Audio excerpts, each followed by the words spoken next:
Praise the lord. అందరికీ ప్రభు పేట మరొక దినంలోకి వందనాలు తెలియపరుచుకుంటున్నాము. ఈరోజు మనందరికీ తెలుసు మట్టల ఆదివారం. ప్రపంచమంతా కూడాను మట్టల ఆదివారం జరుపుకుంటూ ఉన్నారు. అంటే మట్టల ఆదివారంను ఇంగ్లీష్‌లో పామ్ సండే అని కూడా మనం పిలుస్తూ ఉంటామనమాట కదా! ఈ యొక్క సందర్భాన్ని బైబిల్ గ్రంథంలో నలుగురు సువార్తికులు కూడాను మనకి స్పష్టంగా తెలియపరిచారు. ఈ యొక్క సందర్భాన్ని నలుగురు సువార్తికులు అంత స్పష్టంగా తెలియపరచడానికి అంటే వారి యొక్క హృదయాలలో ఎంతగా ఆ యొక్క సందర్భము, ఆ జరిగినటువంటి ఆ విశేషమైనటువంటి ఆ దినాన్ని జ్ఞాపకం ఉంచుకున్నారో మనకు అర్థమైపోతుంది కదా! ఈ సువార్తల్లో నలుగురు సువార్తికులు ఎక్కడెక్కడ ఈ విషయాన్ని ప్రస్తావించారనేది మనం ఒకసారి కనుక చూసుకోగలిగితే మత్తయి సువార్త 21 అధ్యాయంలో 1-19 వచనాల వరకు ఈ యొక్క సందర్భాన్ని మత్తయి సువార్తికులు రచించారు. అలాగే మార్కు సువార్తలో 11 అధ్యాయంలో 1-11 వచనాల వరకు కూడాను ఇదే విషయాన్ని మార్కు గారు కూడాను అక్కడ మనకి తెలియపరిచారు. అలాగే లూకా సువార్తలో 19వ అధ్యాయంలో 28-44 వచనాల వరకు. అలాగే యోహాను సువార్తలో కూడా 12వ అధ్యాయము 12-15 దగ్గర మనందరికీ కూడాను ఈ యొక్క విశేషమైనటువంటి మట్లాదివారం గురించి రాయబడి ఉన్నది. అయితే ఈ దినము మనము మత్తయి సువార్త 21వ అధ్యాయంను కొన్ని విషయాలను మనము ధ్యానించుకుందాం. చూడండి ఇక్కడ 21వ అధ్యాయం మొదటి వచనం. తరువాత యెరూషలేమునకు సమీపించి ఒలీవ చెట్ల కొండ దగ్గరున్న బేత్పెగుకు వచ్చినప్పుడు యేసు తన శిష్యులలో ఇద్దరిని చూచి, మీ ఎదుటున్న గ్రామానికి వెళ్ళండి. వెళ్ళగానే కట్టబడి ఉన్న ఒక గాడిదను దానితోనున్న ఒక గాడిద పిల్ల మీకు కనపడును. వాటిని విప్పి నా యొద్దకు తోలుకొని రండి. ఎవరైనను మీతో ఏమైనను అనిన ఎడల అవి ప్రభువుకు కావాల్సినవని చెప్పవలెను. వెంటనే అతడు వాటిని తోలిపెట్టునని చెప్పి వారిని పంపెను. ప్రవక్త వలన చెప్పబడింది నెరవేరినట్టు ఇది జరిగెను. అదేమనగా, ఇదిగో నీ రాజు సాత్వికుడై గాడిదను భారవాహక పశువు పిల్ల యొక్క చిన్న గాడిదని ఎక్కి నీ వద్దకు వచ్చుచున్నాడు, సీయోని కుమార్తెతో చెప్పుడు అన్నది. హల్లెలూయా, హల్లెలూయా. ఈ ప్రవచనం మనందరికీ తెలుసు. జకరియా గ్రంథంలోని 9వ అధ్యాయంలో మనందరము కూడాను అనేక సార్లు ధ్యానించుకున్నాము. యేసుక్రీస్తు ప్రభువారు అసలు ఈ లోకంలోకి వచ్చిందే లేఖనములన్నిటినీ కూడాను నెరవేర్చడానికి. లేఖనములన్నిటి ప్రకారము యేసుక్రీస్తు ప్రభువారు ఈ లోకంలో నడుచుకున్నారు. మన జీవితాల్లో లాగా అంటే మనం ఈరోజు చేద్దాం ఈ పని అనుకుంటాం. మళ్ళా ఆ పని చేయటానికి సమయాన్ని మర్చిపోతుంటాం, లేకుంటే మార్చుకుంటూ ఉంటాం. కానీ యేసుక్రీస్తు ప్రభువారి జీవితం అలా కాదు. లేఖనములు ఏ విధంగా అయితే తెలియపరిచినాయో ఆ విధంగా ఆ సమయంలోనే ఆయన తగిన సమయంలోనే స్పందించాలి. ఆ సమయంలో ఆయన ఇదిగో ఇక్కడ ఈ యొక్క లేఖనం నెరవేర్పు కొరకు ఇదిగో నీ రాజు సాత్వికుడై గాడిదను భారవాహక పశువు పిల్ల యొక్క చిన్న గాడిదను నీ యొద్దకు వచ్చుచున్నాడని సీయోను కుమార్తెతో చెప్పుడు అనేది జకరియా గ్రంథంలో 9వ అధ్యాయంలో చక్కని మనకి ప్రవచనము రాయబడి ఉన్నది.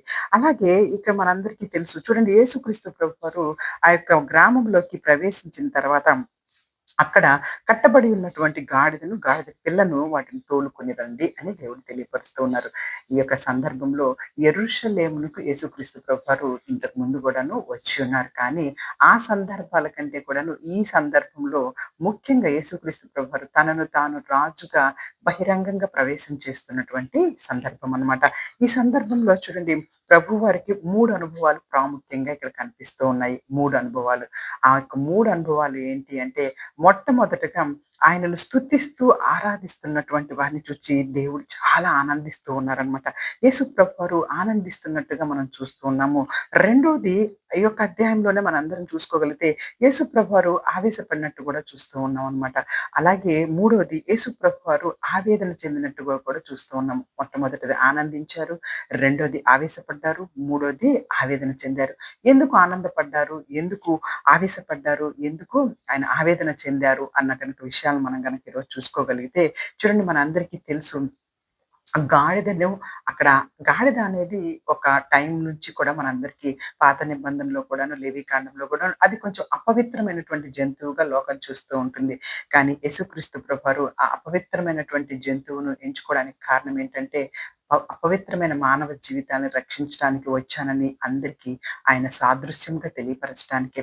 అలాగే కట్టబడి ఉన్నటువంటి గాడిద పిల్లనే దేవుడు ఎంచుకున్నారు. అంటే విడిపింపబడిన గాడిదలు ఎన్నో అక్కడ ఉండున్నాయి కానీ వాటన్నిటిని కూడాను ఆయన ఎన్నుకోలేదు. కానీ కట్టబడి ఉన్న గాడిద పిల్లను ఎందుకు అంటే కట్టబడి ఉన్న గాడిద పిల్ల అంటే మనమే పాపముల చేత, దోషముల చేత, అనేకమైనటువంటి అతిక్రమముల చేత మనందరము కూడాను కట్టబడి ఉన్నాము.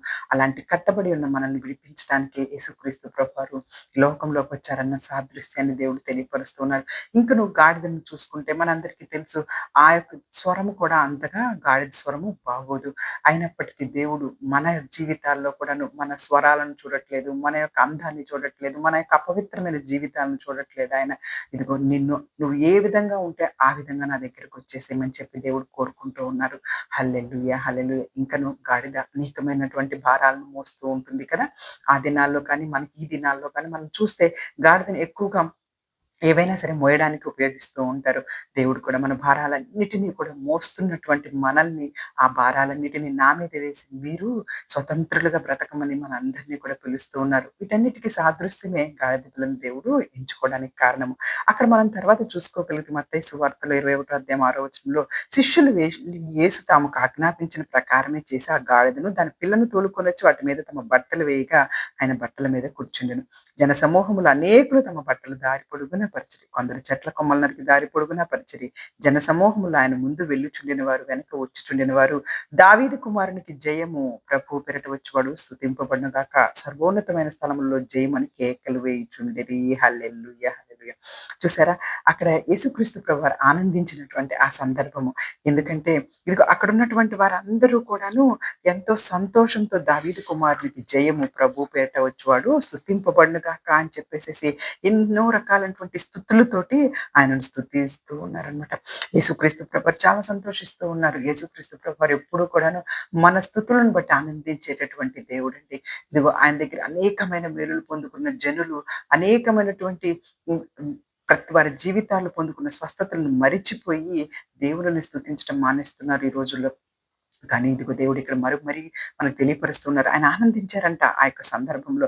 దావీదు కుమారునికి జయము, ప్రభు పేరిట వచ్చువాడు స్తుతింపబడును గాక, సర్వోన్నతమైన స్థలంలో జయము అని వారందరూ కూడా స్తుతులు చేస్తూ ఉంటే ప్రభువారు ఎంతో ఆనందిస్తారండి. ఇదిగో దేవుడు మరేమి కోరుకోవట్లేదు. ఆయన నీకు చేసిన మేలుల గురించి, నీ మన జీవితాల్లో ఆయన చూపించినటువంటి ప్రతి ఒక్క మేలులు కూడాను ఆయన మన దగ్గర నుంచి కోరుకుంటుంది స్తుతులు మాత్రమే.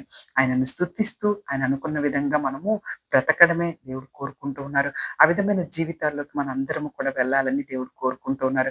ఆ తరువాత చూడండి అక్కడ అందరూ కూడాను స్తుతిస్తూ, ఆనందిస్తూ ఉంటే, ఆ తర్వాత వచనాల్లో మనం చూసుకోగలిగితే జనసమూహం అంతయు ఈయన గలిలయుడును నజరేతుడు వాడు ప్రవక్తని యేసు అని చెప్పి అక్కడున్నోళ్ళంతా కలవరపడిపోతూ ఉన్నారంట. తర్వాత 12వ వచనంలోకొచ్చేసరికి అక్కడ ఆవేశపడినటువంటి యేసుక్రీస్తు ప్రభువుని చూస్తాం. యేసుక్రీస్తు ప్రభువారు ఇక్కడ ఎందుకు ఆవేశపడ్డారు అంటే చూడండి యేసు దేవాలయంలోకి ప్రవేశించారట.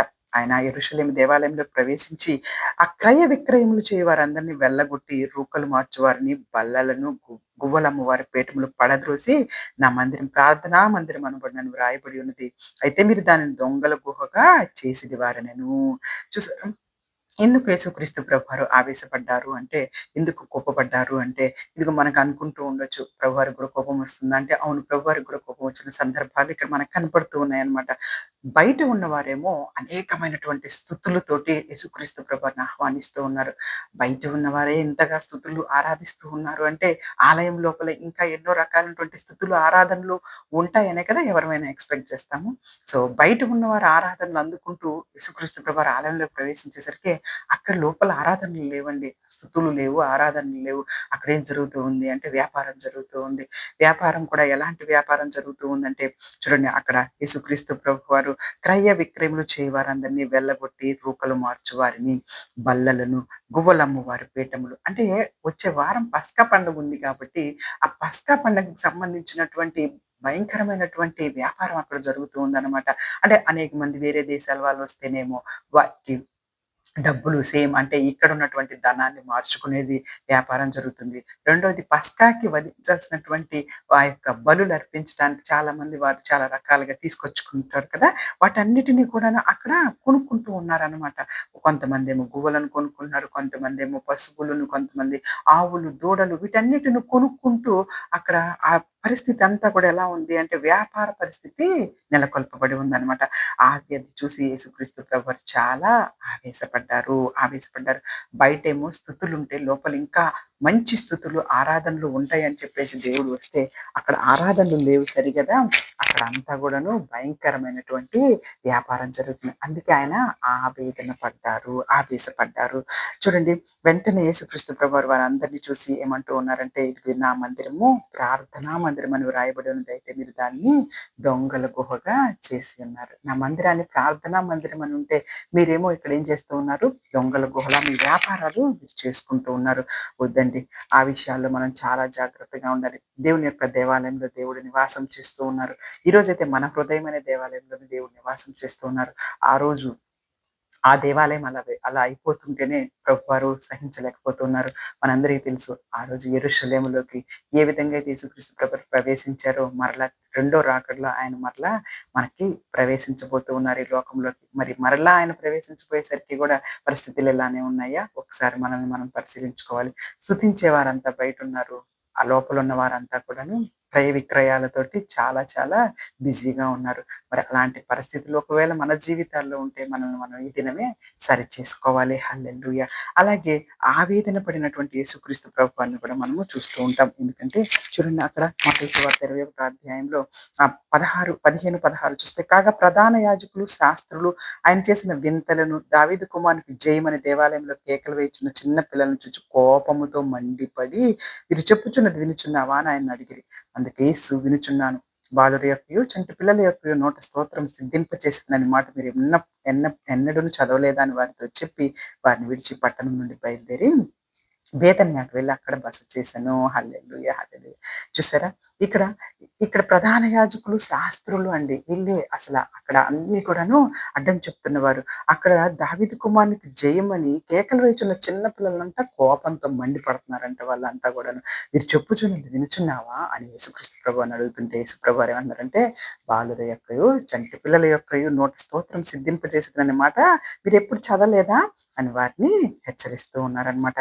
అంటే చిన్న పిల్లలు నీ దేవుని దగ్గరికి రానీయకుండా గద్దిస్తున్న వారిని చూస్తే దేవునికి ఆవేదనొస్తూ ఉంది. ఈరోజు చిన్న పిల్లలు అంటే మనందరము కూడాను ప్రభువైన క్రీస్తు వారిని అంగీకరించి ఆయనను రక్షణ తీసుకొని ఆయనలోకి వచ్చిన మనందరినీ దేవుడు చిన్న పిల్లల్లానే చూస్తారండి.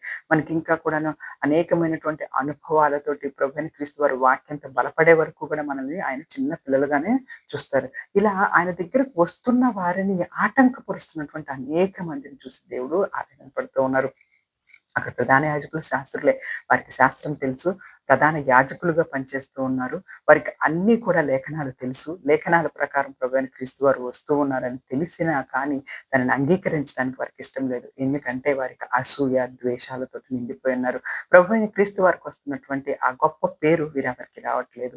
వీరందరూ కూడాను ఇదిగో మాకంటే ఎక్కువగా ఆయన ఆరాధనలకి స్తుతింపబడటానికి అర్హత పొందేశారని చెప్పేసేసి అసూయతోటి ఆయనను ఇంకా ఇక్కడ ఎన్ని రకాలుగా ఇబ్బంది పెడుతూ ఉన్నారు. ఆ మాటకి యేసుక్రీస్తు ప్రభువారు బాలుర యొక్కయు, చంటి పిల్లల యొక్క నోట స్తోత్రం సిద్ధింపజేసేదననే మాట మీరు చదవలేదా అని వారిని హెచ్చరించారనమాట. హెచ్చరించి ఇక అక్కడ ఉండటం పట్టణం నుంచి బయలుదేరి అక్కడ ఉండటం ఇష్టం లేక బెతనియాకెళ్ళి అక్కడ బస చేశారు. కాబట్టి ఇక్కడ యేసుక్రీస్తు ప్రభువారు ఆనందించినటువంటి సందర్భము, ఆవేశపడిన సందర్భము, ఆవేదన చెందిన సందర్భాలు, మరలా తిరిగి వస్తున్న మనకి తిరిగి రెండో రాకలో వచ్చేటప్పుడు గూడా ఇలాంటి సందర్భాలే మరలా ఎదుర్కోబోతూ ఉన్నాము. వీటిల్లో మన జీవితాల్లో మనము దేవుణ్ణి ఏ విధంగా ఉంచుతున్నాం? సంతోషపరిచే వారిలో ఉంచుతామా? లేకపోతే ఆయన కోపం తెప్పించే వారిలో ఉంటామా? లేకపోతే ఆయనని ఆవేదన పరిచే వారిలో ఉంటున్నామా? ఒకసారి మనల్ని మనము పరిశీలించుకోవాలి. చూడండి, అక్కడ చిన్న గాడిద పిల్లని ఎలాగైతే దేవుడు వాడుకున్నారో, మనల్ని కూడా అదే విధంగా ఆయన వాడుకోవడానికి ఇష్టపడుతున్నారు. ఒక్కసారి ఆయన మన జీవితంలోకొచ్చేస్తే ఎంతో ఘనత, ఎంతో దేవుడు మనల్ని హెచ్చింపచేస్తారు. ఆ గాడిద పిల్లకి ఇంతకుముందు ఎవరు దానిని పట్టించుకోలేదు. కానీ ఆ దినం గాడిద పిల్లకి ఎంత ప్రాముఖ్యంగా చూస్తూ ఉన్నారు చూడండి. ఆ దినమే కాదు, ఇప్పటి వరకు ఇన్ని వేల సంవత్సరాలయిపోయినా మనందరము కూడాను చక్కగా మట్లాదివారం దినాల్లోను, అలాగే గాడిదని గురించి ఎంత గొప్పగా చెప్పుకోగలుగుతున్నాము అంటే, అదంతా కూడాను ప్రభువైన క్రీస్తు వారు ఆ రోజు గాడిద పిల్లని వాడుకోవడం వల్లనే. కాబట్టి ఈ దినము నిన్ను, నన్ను దేవుడు వాడుకోవడానికి ఇష్టపడుతూ ఉన్నారు. నా జీవితం ద్వారా ప్రభువైన క్రీస్తు వారిని ఈ లోకానికి చూపించి, అనేక మందిని ప్రభువారి వైపు తిప్పేవారిలో మనం ఉండాలి. ఆ రోజు గాడిద ఎంత సంతోషపడిందో కదా! ఈరోజు మనందరి జీవితాల్లో దేవుడు అద్భుతమైన సంతోషాన్ని ఇవ్వటానికి, మనందరి పాపాల నుంచి మనల్ని విడుదల చేయటానికే ఆయన పస్కా పశువుగా, పస్కా బలి అయిపోయారు. ఆ నెక్స్ట్ వచ్చేటటువంటి వారంలోనే మనందరికీ తెలుసు కదా! కాబట్టి యేసుక్రీస్తు ప్రభువారి యొక్క ఆ గొప్ప త్యాగాన్ని మనం జ్ఞాపకం చేసుకుంటూ, మనందరినీ కూడా మన యొక్క పాపపు కట్టడల నుంచి ఆయన విడిపించారని మనం ఇంకా స్థిరంగా, బలంగా నమ్ముతూ, ఆయన పరిచర్యలో ఉంటూ, ఆయన సువార్తను ప్రకటించే వారిగా మనం ఉండాలి. ఒక్కసారి మనం రక్షింపబడిన తర్వాత మనం మౌనంగా ఉండటానికి వీల్లేదు. ప్రభువారు మన జీవితాల్లో చేసిన ప్రతి మేలును కూడాను, ఆయన సువార్తను ప్రకటిస్తూ, ప్రభువారు వచ్చే వరకు కూడాను మనం అదే పనిలో ఉండాలని కోరుకుంటూ, ఈ చిన్న వాక్యాన్ని దేవుడు ఆశీర్వదించి దీవించును గాక. Amen. Happy palm Sunday to you. God bless you all.